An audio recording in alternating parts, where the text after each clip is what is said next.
Y un aplauso, porque yo estoy emocionada. Tengo que hacer el mi disclosure.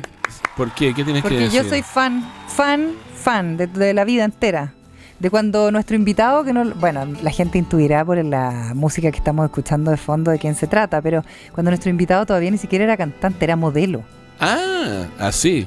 Mira. Estaba en mi agenda. No, yo te voy a decir que soy tan viejo que yo decía, mira, apareció una banda de jóvenes. Mira. Sí, de viejo oye, soy. queremos saludar con un fuerte aplauso a Beto Cuevas, que nos acompaña Muchas aquí. gracias, ¿Cómo estás? querido amigo. Muy bien, muy contento de estar acá. Llegué anoche, feliz de estar en mi país. Ya hacía un tiempo que no estaba, así que es una oportunidad para visitarlos y para visitar a mi familia, a mis amigos. Así que buena onda y a tocar música. Eso, que es lo más importante, porque vienes vivimos. con una versión de Beto Cuevas acústico, ya vamos a hablar de esa nueva producción, pero además como artista independiente.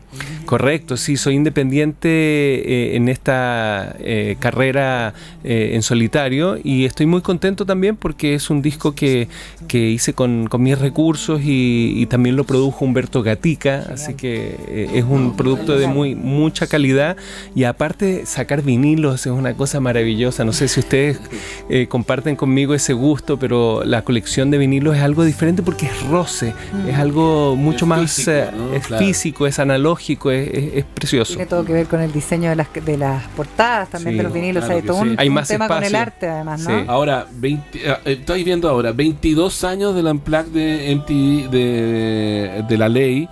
Increíble cómo pasa el tiempo, porque es un disco que parece súper... lo estamos escuchando de fondo. Se siente joven. Un disco que pareciera haber sido ayer, digamos, ¿no? Tiene- ¿Cómo sentí el paso del tiempo? Porque de lo que decía Marielena, ¿no? Porque era un rockstar desde los años 90, ¿no? Hay que decirlo. Bueno, Perdona que te tire... no, por favor, La edad oye, encima. a mucha honra y está bien, si el tiempo pasa para todo el mundo, está bien.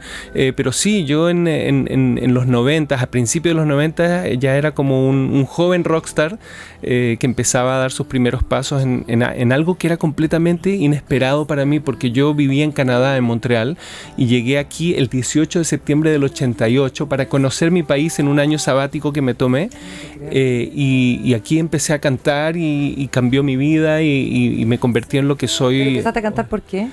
Porque tenía tiempo, primero que todo. Claro, el año sabático. Y me parecía interesante el poder cantar en una banda, porque siempre en mi mente, en mis fantasías diurnas, me imaginaba poder estar en una banda y sentía que lo podía hacer porque me gustaba el teatro, cantaba en la ducha y sentía que podía hacerlo relativamente bien. Claro. Y bueno, y me topé con La Ley, que en ese momento buscaban a un cantante y bueno, y el resto ya es Ya parte de la historia. de historia. Claro, y venías del mundo del diseño, además, era un gran Sí. dibujante, además, veníais como de ese lado, De una ¿no? familia con una beta bien artística además. Sí, todos tenemos un poquito esa beta. Siempre fui dibujante desde niño y estudié diseño gráfico, que en Canadá le llaman grafismo publicitario.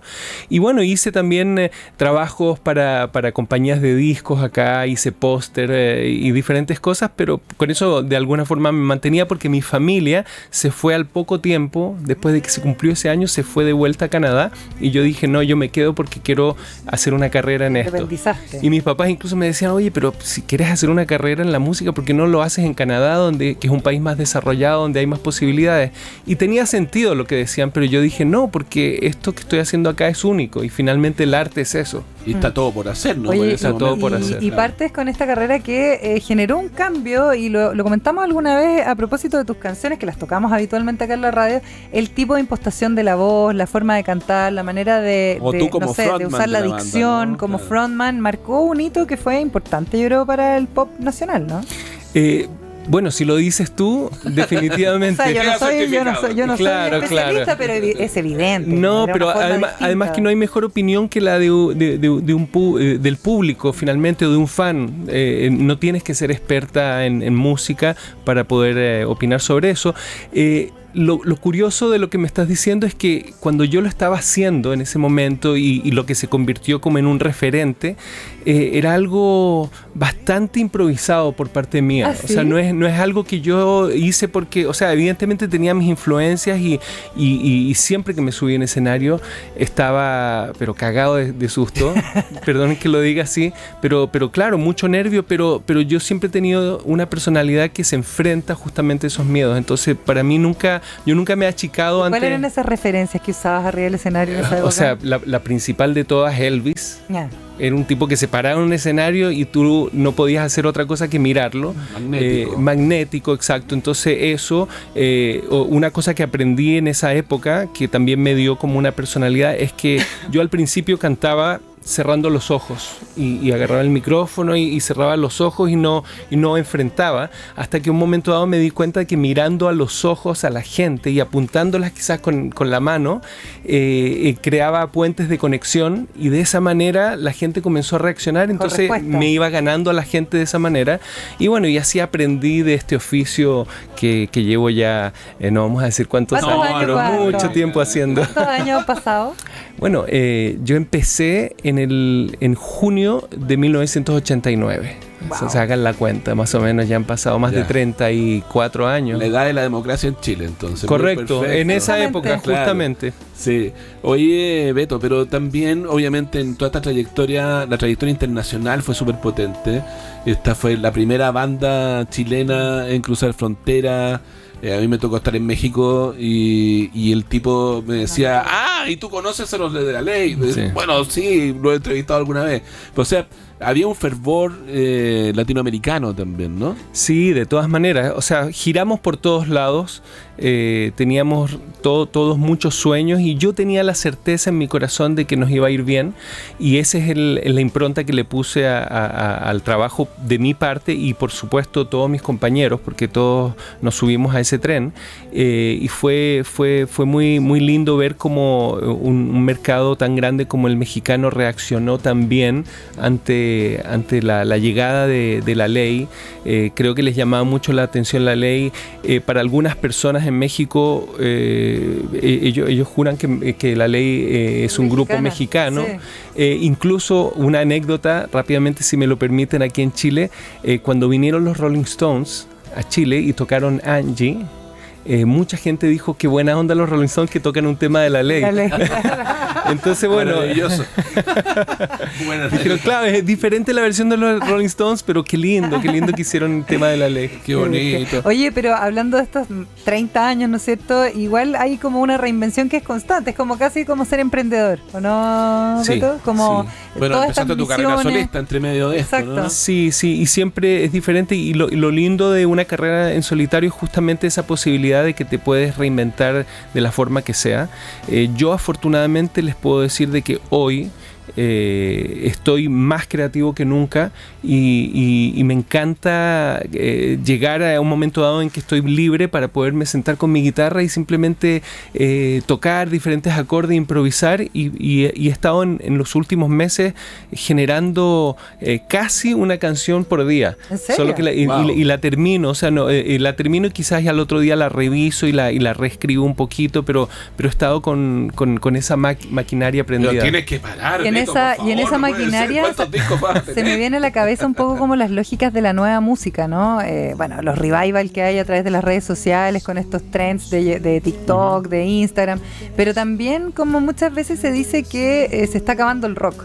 Y es como hoy día probablemente es tan prolífica la música actual del pop, que es tan rápida, que va, viene, quizás no se perpetúa tanto como se perpetúan los artistas que tenemos nosotros en la memoria. ¿Qué es lo que opinas al respecto? No, yo pienso que, a ver, eso de que se está muriendo el rock, se está acabando el rock, es algo que vengo escuchando desde hace mucho tiempo, y definitivamente no se ha acabado, porque todavía hay buenísimas bandas de rock que siguen surgiendo. Ahora, claramente no es la última chupada del mate, como decimos acá, no es el estilo musical que impera hoy en día. Ahora el pop y particularmente el género urbano es el que lo lleva, pero es muy curioso y cierto lo que estás diciendo acerca del tiempo de duración que tienen estos artistas.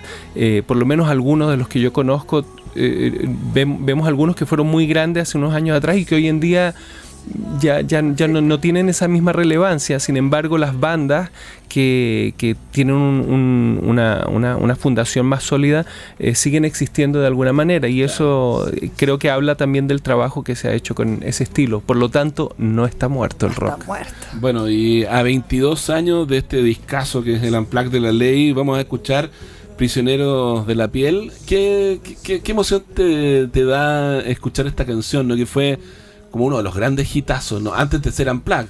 Nuevamente, esta es una de las canciones de la primera época, y recuerdo que llegué a la sala de ensayo en Puente Alto, donde vivía Andrés con sus padres, y me muestra la base de esta canción.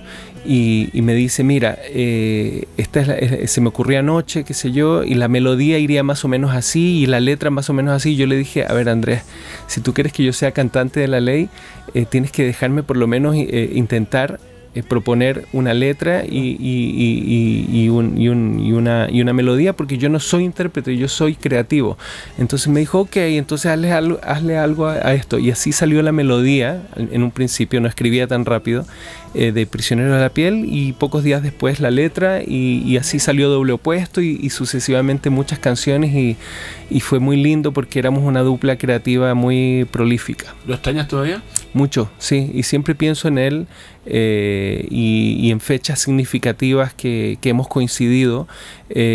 Todavía aparece por momentos en algunos sueños, lo que me explica a mí, por lo menos en mi mente creativa, de que algo debe haber. Ahí está. Algo hay más allá. Algo hay más allá, hay en otra dimensión, no sé cómo llamarlo, pero sí. Y yo pienso que desde esa dimensión, no creo que él esté muy preocupado de lo que pasa acá, porque estar allá es distinto, pero yo pienso que si en una fracción de un instante él puede pensar y recordar lo que era la vida de acá, yo pienso que él se tiene que sentir bastante orgulloso de lo que hemos hecho todos. Muy Prisioneros de la Piel, entonces, en versión Unplugged, es lo que escuchamos aquí en el 88.5 mientras conversamos con Beto Cueva. Esto es Nada es tan grave.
Estamos aquí en Nada es tan grave conversando con Beto Cuevas, que nos visita amablemente para hablar de la faceta acústica, pero yo tengo que decirte una cosa, Beto Cuevas. Diga. Marco siempre hace una imitación tuya. A ver, por favor. Sí, Por favor, verdad. me encantan las imitaciones mías. Yo también tengo una imitación mía. Ya. ¿Por qué? Pero, no, una vez te llamamos cuando yo hacía el programa con Comparini por el tema de las cosas. Cosas, No, y manos. hermanos, De esa época todo me- eso. Y con Sergio Lago estábamos en el Cosas. programa de televisión. Sí, qué divertido. Claro, porque obviamente hay cosas que pasan contigo. Hay cosas. Hay cosas que pasan. Porque tú no hablas así. Manos. No, Pero no. ¿qué pasó en esa canción? ¿Sabes qué? Es buena la pregunta porque yo no me daba cuenta, pero sí cuando veía lo que salía en televisión, yo digo, ¿por qué digo en el Festival de Viña decía cosas? Porque Cosas. era una cosa de impostación también, porque, mira, la única explicación que te puedo dar es que yo crecí muchos años de mi vida en Montreal y estuve en la escuela en francés todo el tiempo. Entonces yo creo que había me estaba adaptando de vuelta a hablar el español constantemente.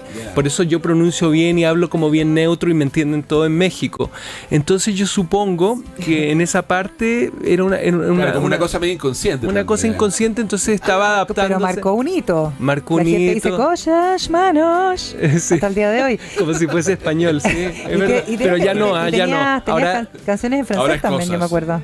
sí. Tenías una canción en francés. En el disco Invisible una canción que se llama Deuxième fois, que Sí. significa segunda vez. Y también en el disco 1 salió una canción en francés llamada Crazy World, que después salió replicada en el MTV Unplugged. Ya. Pero tengo ganas de hacer otra, así que ¿En a francés? lo mejor sí, en Genial. francés. Ya, pero mira, el otro día estuve con unos gringos y hablaban del teatro municipal, no como teatro municipal, era muy raro, decían la Ópera Santiago. Ok. Entonces de repente era como otro carácter, ¿no? Porque estar en la Ópera de Santiago era muy distinto a estar en el ¿De teatro dónde municipal. eran ellos? Eran alemanes. Y, Ok. y entonces yo creo que con la cosa europea, los tipos no decían que era el teatro municipal, sino que hablaban de la Ópera Santiago. Entonces cuando tú te presentáis ahí, obviamente no es solamente Beto Cuevas acústico en el teatro municipal, que para nosotros es un recinto. Estáis en la Ópera de Santiago. exactamente.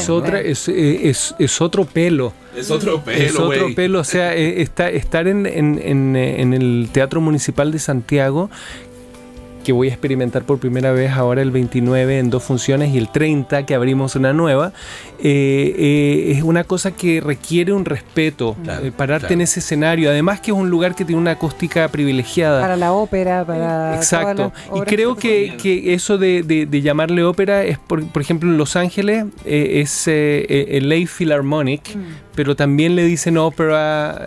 Creo que es un término cuando se refiere a un lugar donde se presenta la música docta. Así es. Claro, Así es. claro, Pero claro. tiene el valor de las presentaciones de la música Absolutamente, docta. Y ahí, absolutamente. ¿qué es lo que se siente y por qué organizas estos conciertos en el municipal? Bueno, en realidad no solamente en el municipal, sino que en teatros. En regiones. En regiones, porque me parece que un disco como el que voy a sacar ahora, que es un homenaje al Unplugged de la Ley, requiere de un lugar que primero que todo suene bien y además que tenga un poquito esa característica, ese respeto que hace de que la gente de repente no vaya en chalas y en short a ver el show, que igual se pueda Claro. vestir la No gente. es como la onda de un festival, por ejemplo, muy distinto. Correcto. A mí me encanta, por ejemplo, en Los Ángeles, donde vivo, ir a la ópera, y he ido a ver conciertos, he ido a ver a Dudamel varias veces. Me encanta esa cosa y te vistes para la ocasión. Creo que para un disco acústico es mucho mejor tocar en un lugar así, porque así la gente también respeta un poquito Claro. y no está con el grito y el mijito rico y ese tipo de cosas, que aunque no lo crean, Es a mi edad inevitable, todavía hay alguna chica contemporánea que grita eso. No, está bien, sí. yo no hemos visto. yo me voy a hacer la lesa aquí No, en esta aquí parte. estaban todos expectantes Oye. antes de que tú llegaras, así que no te digo nada. 29 de marzo, 2 shows Sí. en el A las 5 de la municipal. tarde y a las 9 de la noche, y nueva fecha el 30 de marzo en el Teatro Teatro Municipal, Municipal. El 3 de abril en La Serena. en el Teatro Centenario. Perfecto. Y el 6 de abril en Concepción. en el Teatro Universidad de Concepción. Genial, Ahí ahí, va a está. estar. ¿Y ahí quedan todavía entradas Fantástico. para regiones para que la gente Tengo se meta al entendido tiro que con sí, todo? Ya, perfecto. pero ya están Casi y quedan todavía entradas para el 30 aquí en Santiago y créanme que va a estar buenísimo. No les voy a contar, pero sí tengo sorpresas y son de esas sorpresas que tú vas a decir, ¡guau! ¿En serio? Genial. Así que estoy muy contento y ya con ganas de empezar los ensayos previos a todo esto con mi banda. ¿Cuánto tiempo ensayas antes? Bastante. ¿Sí? Soy obsesivo con los ensayos. Mi manager no entiende por qué quiero ensayar tanto. Yo le digo, pero eso es lo que hace un artista. Finalmente un artista son sus ensayos. Es la cantidad de ensayos que tú tengas y evidentemente la experiencia. Pero ensayar es fundamental porque tú puedes tener mucho talento, pero si no ensayas... Anteayer estábamos con el nuevo director de la Sinfónica de Santiago que nos decía exactamente lo mismo. Paolo Hablaba como Bartolomé. de la obsesión del oficio, ¿no? Que Sí. finalmente es oficioso. Además, debo decirlo que cuando uno ensaya está tocando y tocar es una celebración de la vida para mí, cantar. Simplemente darle un propósito al día a través de la música es algo maravilloso. Por mí estaría cantando todo el día, pero no sé si aguantaría la voz. Fantástico, pero además eres un creador. Nos contabas que estabas trabajando en algo nuevo y Sí. que era más rock and rollero. Bueno, Nos mostró un pedazo en exclusiva. trabajé, es un disco que está listo y que creo que más o menos en el mes de agosto, mediados de agosto, septiembre, va a salir a la luz, así como está saliendo este disco que vamos soltando un sencillo cada 2 semanas y creo que es uno de los mejores discos que he hecho en mi estilo musical, en términos de letra y en términos de música, y pienso que los fans van a estar muy contentos después de esta celebración del Unplugged. Beto Cuevas, una cosa más, yo encuentro que valoramos poco a Humberto Gatica acá en Chile, ¿ah? Como que lo tenemos poco Lo miramos de visualizado, lejos, ¿no? Lo miramos muy de lejos. ¿Cómo es trabajar con él? Es tremendo. Bueno, Humberto es realmente un virtuoso, tiene un oído biónico. O sea, si existieran los oídos biónicos, él es una persona que es capaz de escuchar ciertas frecuencias y ciertas cosas que lo hacen ser un muy buen productor. Las decisiones que toma, yo no sé por qué no es tan valorado, porque imagínense que, a ver, piensen en lo siguiente, el disco Thriller de Michael Jackson, que fue uno de los discos más vendidos de toda la historia en el mundo. Tú cuando escuchas el bombo y la caja de Billie Jean, solamente antes de que empiece a cantar tú ya sabes que es Billie Jean. Tal cual. Ese sonido, si bien la producción fue de Quincy Jones, ese sonido lo sacó Humberto Gatica, un chileno. Entonces eso es algo que la gente tiene que escuchar y tiene que entender para valorar. O sea, Humberto realmente es un gran talento y además un amigo muy querido. ¿Qué más les puedo decir? O sea, le mando saludos. No sé si está escuchando esperar esto. todo el sonido y lo que hay de ese oído biónico de Humberto Gatica también en este nuevo disco tuyo. Sí, hizo un gran trabajo con este disco también y creo que lo pueden comenzar a percibir a través de estos sencillos que han estado saliendo y lo van a poder escuchar entero en sonido Atmos si tienen los audífonos o los equipos. Wow. Cuando se abra el disco completamente, que me parece que va a ser más o menos como en abril, algo así. Genial. Beto, ha sido un placer tenerte. Orgullo nacional. Muchas gracias. Yo tenía una agenda donde Beto era modelo de la marca Elus. Sí, ¿recordarás aquellas fotografías? Hice unas fotografías, pero te quería comentar. ¿No eras modelo? No era modelo, No, ya o sea, lo sé, nunca hacías fui de así modelo. como que era mi trabajo, no, habían chicos Pero te más guapos que yo. independizando, pues estabas ahí trabajando para poder mantenerte. Necesitaba pagar las cuentas y claro, necesitaba financiar mi vida, pero sí me ayudó ¿Qué bastante. edad habrás tenido en esa época? 22, 23 años. Súper joven. Wow. Sí. Yo tengo hijas de esa edad ahora. Dios mío. ¿Qué hacer? Nada. Bueno, que Beto, hacer. muchas gracias. ¿Ah? Éxito en los conciertos. Muchas Y gracias a vaya muy ustedes. bien. todo el Gracias éxito por del mundo. Nos vamos con otro hitazo. Esto es aquí en Unplugged, así que es un hit, pero de aquello. Gracias, Beto, que estés muy bien. Gracias a ustedes.